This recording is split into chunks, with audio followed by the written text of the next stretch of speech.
ध्यायेत् शारदचन्द्रसुन्दरमुखम्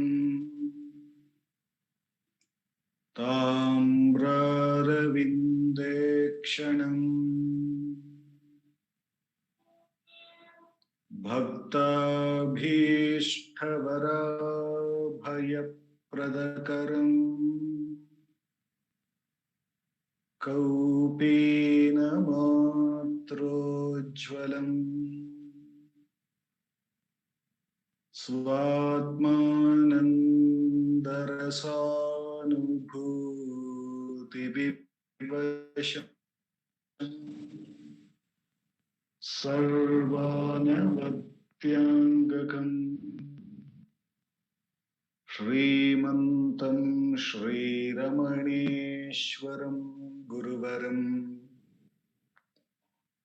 योगासनाध्यासितं ध्यायेत् श्रीरमणेश्वरम् ध्यायेत् श्रीरमणेश्वरम् ध्यायेत् श्रीरमणेश्वरम्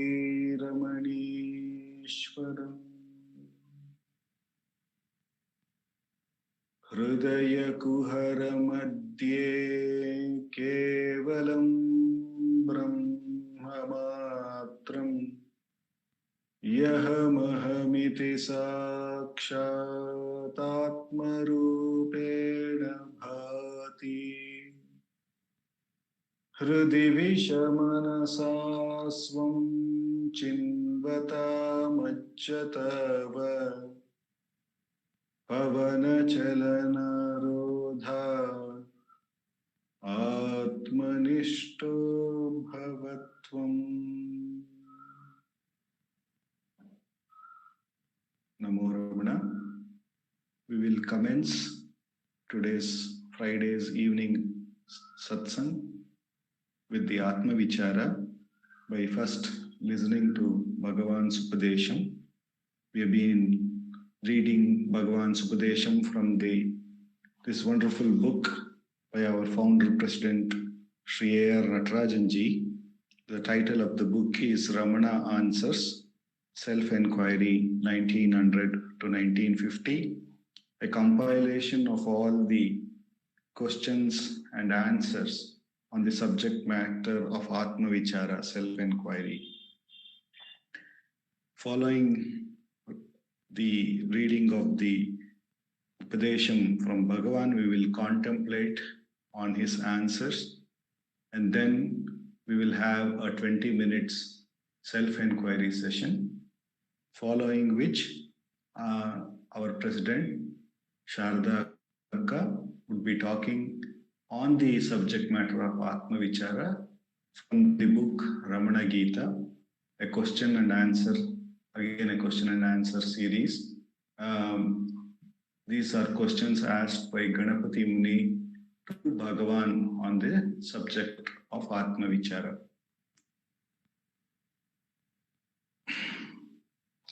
In the series of questions that we have been looking,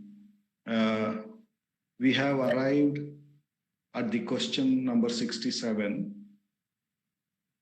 and the devotee is asking this question to Bhagavan: how to know the real I as distinct from the false I? I repeat the question: how to know the real I as distinct from the false I? Bhagavan says, is there anyone who is not aware of himself? Each one knows, but yet does not know the self. A strange paradox. The master added later, if the enquiry is made whether mind exists, it will be found that mind does not exist. That is control of mind. Otherwise, if the mind is taken to exist and one seeks to control it, It amounts to mind controlling the mind, just like a thief turning out to be a policeman to catch the thief himself. Mind persists in that way alone, but eludes itself. I repeat Bhagavan's answer. Is there anyone who is not aware of himself? Each one knows, but yet does not know the self, a strange paradox. The master added later, if the enquiry is made whether mind exists, it will be found that mind does not exist. That is control of mind. Otherwise, if the mind is taken to exist and one seeks to control it, it amounts to mind controlling the mind. Just like a thief turning out to be a policeman to catch the thief himself. Mind persists in that way alone, but eludes itself. It's a beautiful question, which is the main reason that we all are in this path of sadhana. There is something very, very naturally saying that some behavior of us is not correct. And at the same time, there are certain de facto things within us which makes us feel, everything is quite normal. For example, we don't feel that we are aged, no matter what is the age of this body. At times, only when we pay attention to the body, suddenly we seem to have looked like we are aged. But normally we don't feel that. Normally when we don't have this identification with the body, there is no ambiguity in us. Yes, we are okay. But suddenly when we are associated with the mind, body, and the intellect, suddenly we see that we are stuck, we are bound. So that's why Bhagavan is bringing out this clarity. What is that which is happening? He says, is there anyone who is not aware of himself? Each one knows, but yet does not know the self, a strange paradox. So let us look at it in a very simple way. What Bhagavan is saying is, everybody knows I am, I exist. But all of us, we associate with I am sad, I don't know who I am. So I don't know who I am. So in that I am is very clear. I don't know is a thought. It's an idea. It's a concept, and we associate with it. And we forget that I am, which is very much there. So Bhagavan is trying to say that's the paradox, that though we are always aware, though that I exist is there, and in that I exist, there is no question of I know or I don't know. And there is no question of age or not aged. There is no question of any of these dualities that we see. It is pure existence, pure being, and knowledge of its own being. That's it. If you move away from it, then this whole paradox sort of starts. And even when this paradox starts, that it happens to that awareness only. It is there. That is the substrate on which these things are all happening. But we forego that. We get so associated with the transaction. We forget the substrate which is there. That's why it kind of, we ask, we do, we search, we do everything. So Bhagavan is trying to further then explain this. He says, if we want to get over that, he has given us the very straightforward answer here. He says, if enquiry is made whether mind exists, it will be found that mind does not exist. That is control of mind. If you really search whether the mind is there, we find that the mind is not there.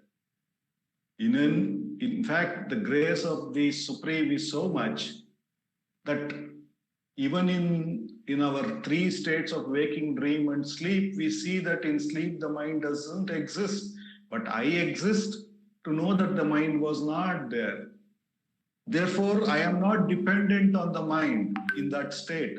And there is not necessary that I need to be dependent on it now in the waking state either. But I depend on it. I have given the reality to it. Therefore, Bhagavan is saying that if you don't lend that reality and recognize that I am is the only truth, the substrate is the only truth, then also we don't worry about them. Then the mind is no more real. That is the best way to control the mind. So Bhagavan is saying that if you give attention to it, if we superimpose the mind on the self, then because self is real and because we superimpose the mind appears to become real. But really, the mind is not real. Very simply, if something is real, it should persist at all the time. It does not. So therefore, it is not real. And it is only that because we give reality to it, it seems to appear real. And therefore, it creates that strange paradox.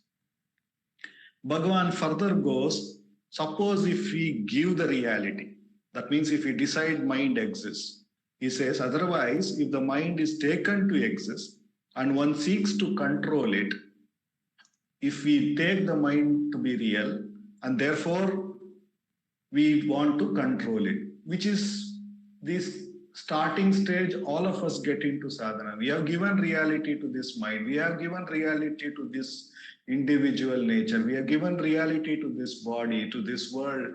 And therefore from here we want to know the truth. How? Retaining this. So that's how we start, right? That's how the mind starts. It's the mind which does the vichara. So otherwise, if the mind is taken to exist and one seeks to control it, it is like it amounts to mind controlling the mind. It's like the mind trying to control itself. Just like a thief turning out to be a policeman to catch the thief. The thief itself, if he becomes a policeman, he will never be able to catch, because when he is like a policeman, he will not be the thief. He thinks he is the policeman now, and therefore he is looking for the thief, but he himself is the thief. So how do we recognize this in our daily life? This was a beautiful question and answer which Nandakumarji shared a few weeks back, where the mind, is it the mind witnessing the thought-free state, or is it the consciousness which is witnessing the thought-free state, which was asked to Swami Sarvapriyanandaji, and he had answered it. I don't know how many of us saw the video, but it was a beautiful video in which Swami Sarvapriyanandaji says, he brings a very beautiful clarity in it. He says that if we are watching, if something is watching a thoughtful state, by constantly watching, it has reached a thought-free state, and therefore it finds that it is in a thought-free state. That means it has come, that thought-free state has come in between, and it is watched by this something, some entity, and then it drops. That means it's a sort of a practice. It has started, and then it is, after the practice over, again the thoughts start. That means there is an end. In that case, it is the mind watching the mind. It is not the awareness. Because the awareness is even transcendental of the mind. Like in deep sleep, we can know that when there is no mind also, the thought-free state or the truth is there, the self is there. The self is always there. We have a state where there is no thought, no individuality, no world. Suddenly there is a rise of the mind, there is a rise of the individuality, there is a rise of the world in the waking state. That is when we say I got up from the sleep. Bhagavan says the head wakes up first. That's the way it starts. So in that way we can see that the mind as the self is transcendental of the mind. Therefore, for the self, there is nothing that it will get into a thought-free state. It is in a thought-free state, or it will get into a thoughtful state. Right, that there is a continuous thoughtful state, and then there is a thought-free state, and then again a thoughtful state. There is nothing like that. It is free of that whole transaction. It is completely free of that whole transaction. For the self, none of them exist. None of them exist. If the self had thought that all of them exist, then in the deep sleep, it should have been looking for the mind. It should have been looking for the self, for the ego or the individual. It should have been looking for the world. It doesn't. It is free of all of it here and now. And that is our true state also right now. The only mistake we do is we don't stay in touch with that. We come in touch with this through sadhana. Like we are more in touch with the transactional thoughts. We are more in touch with it. We are constantly in touch with the transaction thought, and we come in once in a while touch with the one which is transcendental of it. What should really happen is the other way around. We should be always in touch with the transcendental truth, that is our nature. We should be established. That is my nature. We should know and be established in it. And the transaction should be, with as the Ishvara makes us drive, whenever he makes us involved in any transaction, be involved in the transaction for that purpose and then come back to the real state of ours. That's the way it is. But for most of us, it's the other way around. That we have given a lot of reality to the transaction and we want to be in touch with the transaction and take 15 minutes, 20 minutes off from the transaction and get back to our real nature. But if the thing changes, therefore the earnestness we should change. And why Bhagavan asks us to get that earnestness is, if we come to this transactional world, ups and downs are inevitable. There is going to be one way or the other a trouble that we will foresee once we keep coming back to this transaction, or we lend that reality to the transaction. Therefore, he asks us to say, remain in the state of the self, be happy and work from the state of happiness, not work for the sake of happiness. That's what he is trying to say us. So Bhagavan is saying here, otherwise if the mind is taken to exist and one seeks to control, it amounts to mind controlling the mind, just like a thief turning to be a policeman to catch the thief. So we have to be wary of this practice also. Bhagavan is saying, when the thief himself becomes a policeman, acts as a one who is going to catch, and therefore he is going to elude. That's why Bhagavan says, mind persists in that way alone, but eludes itself.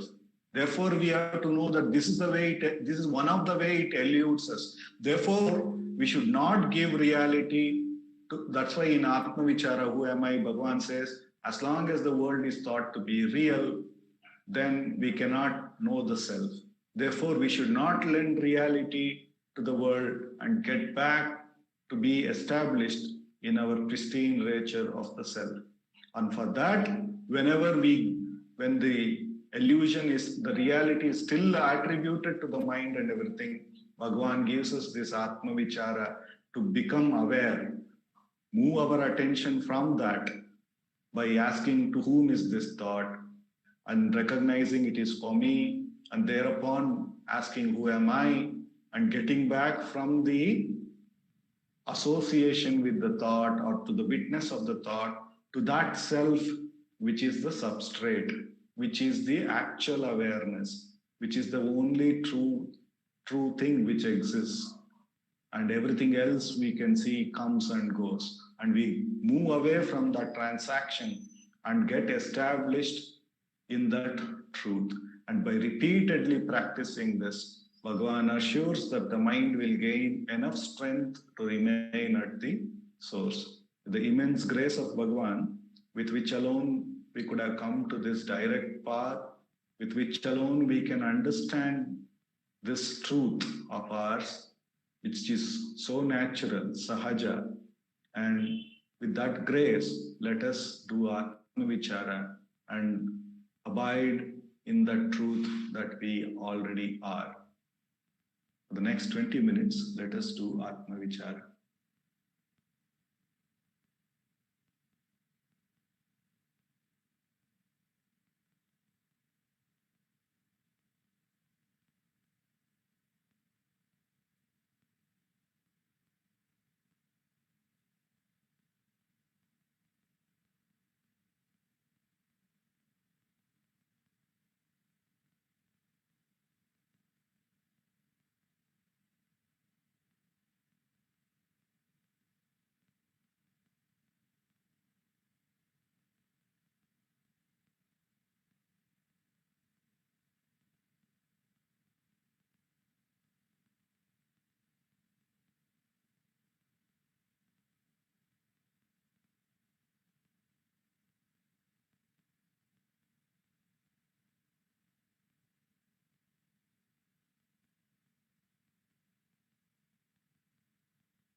Ramana.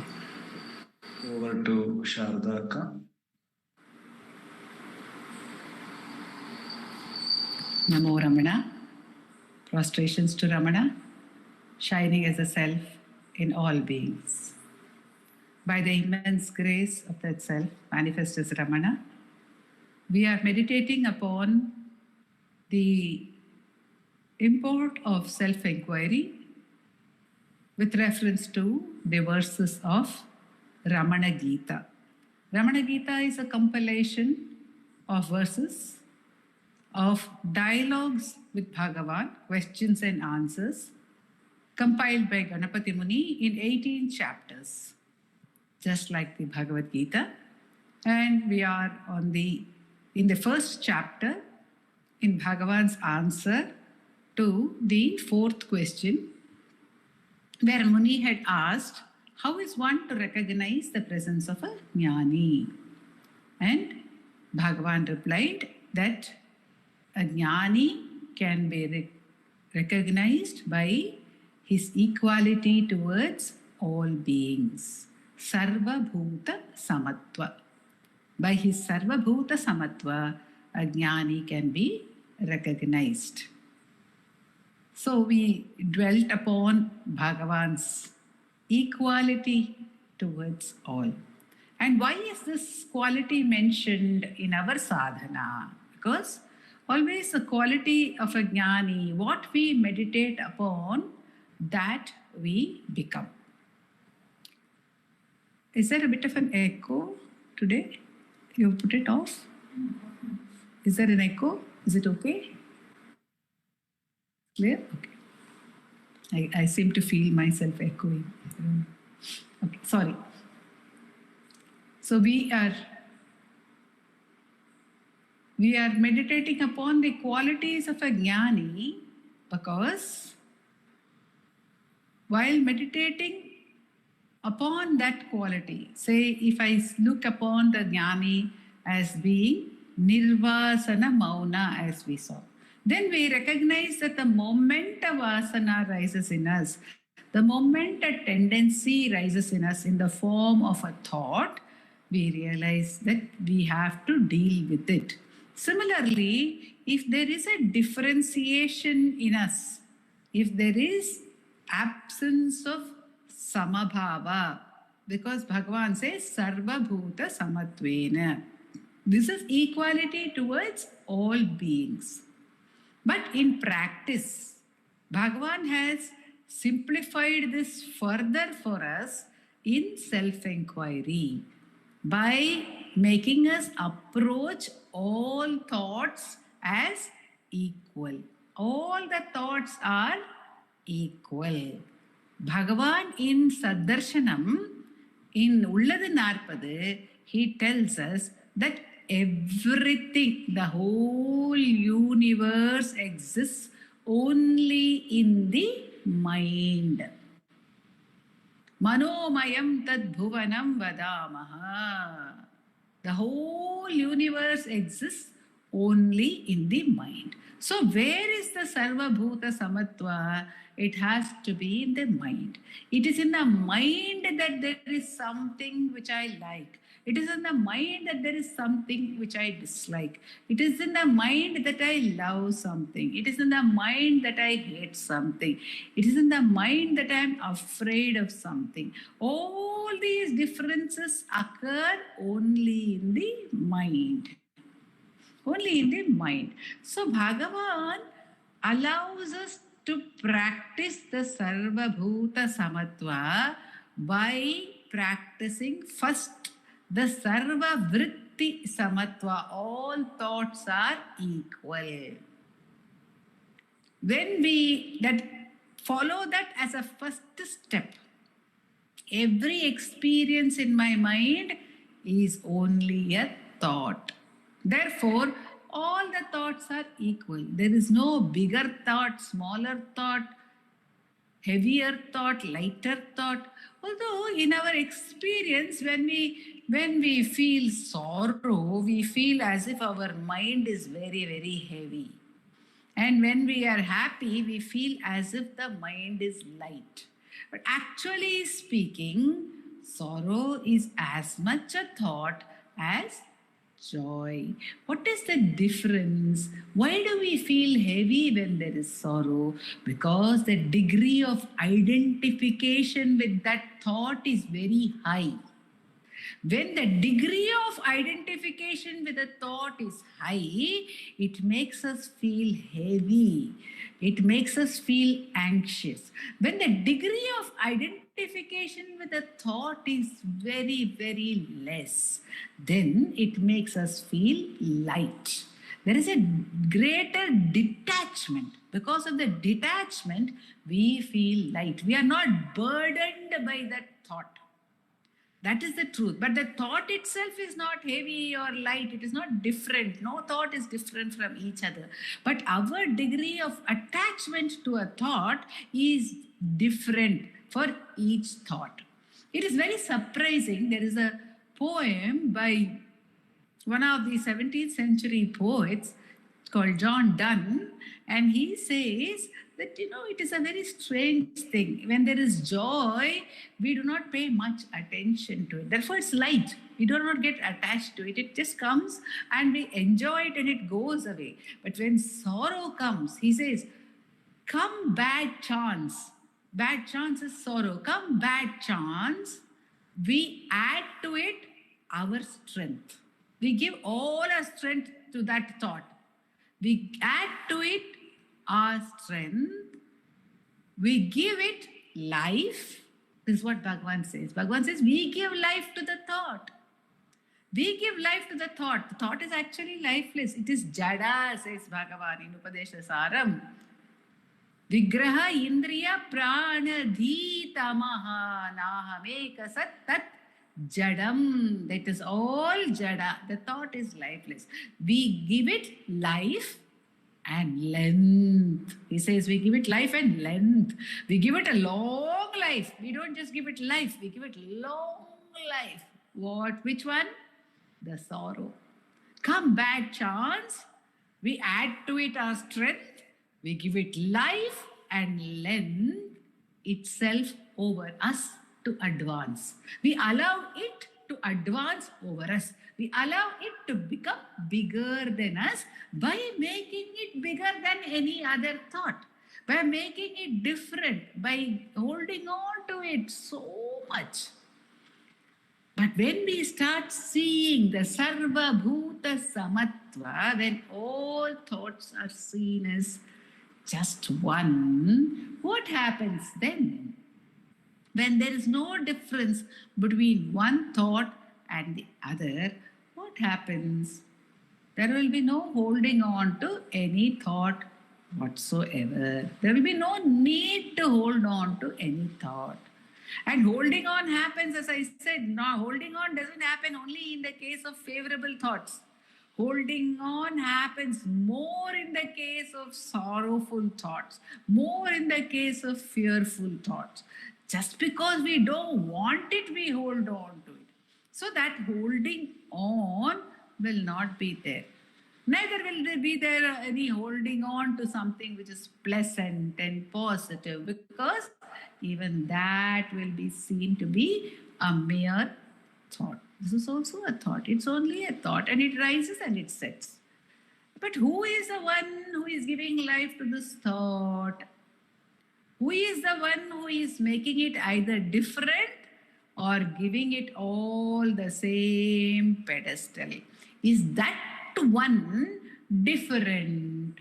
Now, when I see my mind, Bhagavan says, is divided into two. It is divided into the I thought and other thoughts. It's because we have given so much prominence to one thought, which is the I thought, that it has become the very basis of our existence.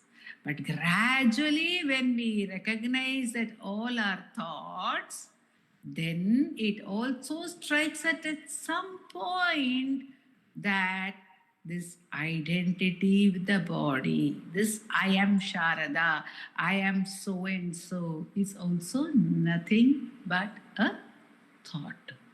That samatva also comes. It is also nothing but a thought.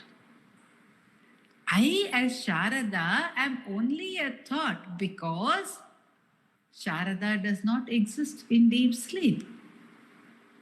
Sharada rises only with the rising of the mind in waking. And Sharada sets with the setting of the mind in deep sleep.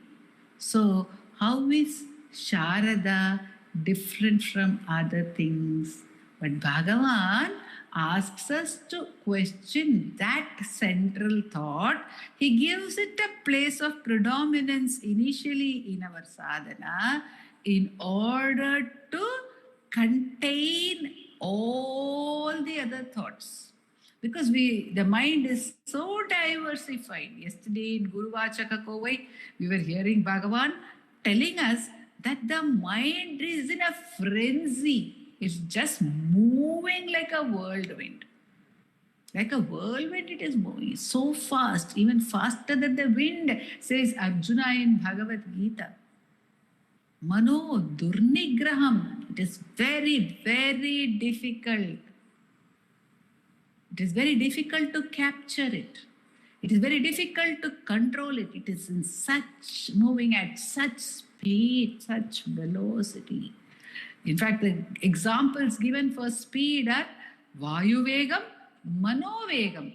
Faster than the speed of wind is the speed of the mind. In a moment we can be here. In a moment we can be at the other end of the world. In a moment we can be among the stars and the galaxies. We can be anywhere within a split second in the mind. That is the speed, that is the movement of the mind. So how do we make it, how do we understand that all this is the same? Initially, Bhagavan tells, it helps us to understand when we tell ourselves they are all same, at least in the fact that they are all my thoughts. For whom is this thought? It is for me. For whom is sorrow? It is for me. For whom is joy? It is for me. For whom is anger? It is for me. For whom is fear?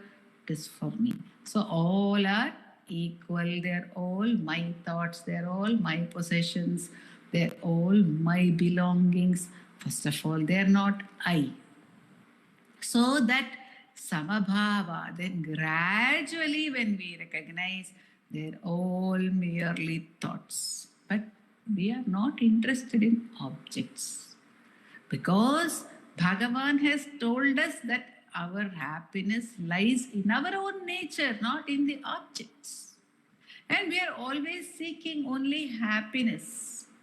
At the end of all these questions, after putting 4 questions, the 5th and the 6th question which Muni has put to Bhagavan are, if I start practicing self-inquiry, if I start practicing the yoga sadhana to become one with the self, to remain as the self, if I start practicing because I have some desire, I want to achieve something, I want to attain something. Because I want to attain something, I have started.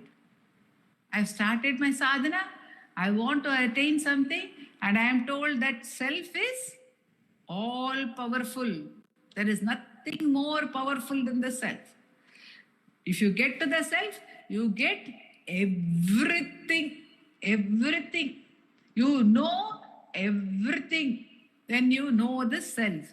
Therefore, in order to attain the fulfillment of some specific desire which I have, I think a good idea is to abide in the self. Therefore, I start my sadhana. Muni had asked Bhagavan, if I start my sadhana for the sake of a desire, and somewhere in between, or I don't even want self-knowledge, I want to get that fulfillment of a desire. Therefore, I start doing some practice. I control my mind. I get into samadhi because I am told that you get into that, you will be getting all the fruits that you desire. God will appear before you. You can fulfill all your desires. Therefore, I have started the practice. And somewhere along the line, I have become a sthita prajna. I got into natural state. Then, will my desire be fulfilled or not?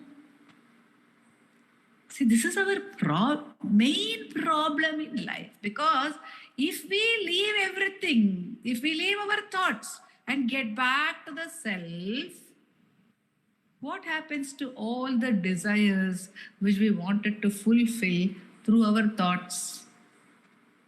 And only if we have those thoughts, then we can take action along those lines. Only if we take action along those lines, our desires will get fulfilled. Only then we will be happy. But what happens if everything just drops away? What happens to that desire? Will it get fulfilled or not? This is the question which Muni has put to Bhagavan. And Bhagavan is going to answer that question for us, of course. That he will answer it. But before that, he says, learn to look at everything equally. Learn to look at finally, at the I thought also is only a thought. So no big deal. No big deal. Sarvabhuta. That is, in our mind, there are different living beings. There are different people. Aren't there in our mind? There are living beings and people and all that. And they are all different for us in our mind. And I am different because I am different from them. Just as it is when I'm having my eyes open. But what does Sarvabhuta Samatva mean? Does it mean everyone else is equal and I am something different? No, it is Sarvabhuta Samatva. So when all are equal in that one consciousness, similarly when we go inside, when everything becomes equal, then there will be no division at all. The division will disappear. And that is jnana, says Bhagavan. The disappearance of all differences, the disappearance of all division. Therefore, the disappearance of all need to move anywhere towards anything, because there is nothing different to move towards. There is nothing different to be achieved. There is nothing apart to be achieved. That Sarvabhuta Samatva, which springs from the experience of the self as being that one consciousness, says Bhagavan, that is jnana. That is jnana within us. And that when we see in others, we recognize, oh, this person is a jnani. This person has no differentiation. Although in action there may appear to be differentiation, we can clearly see that that person is rooted in that self where no differences are there. It will become very evident to all who see, says Bhagavan. Om Namo Bhagavate Sri Ramana.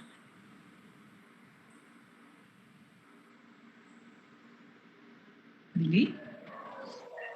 Yes, Akka.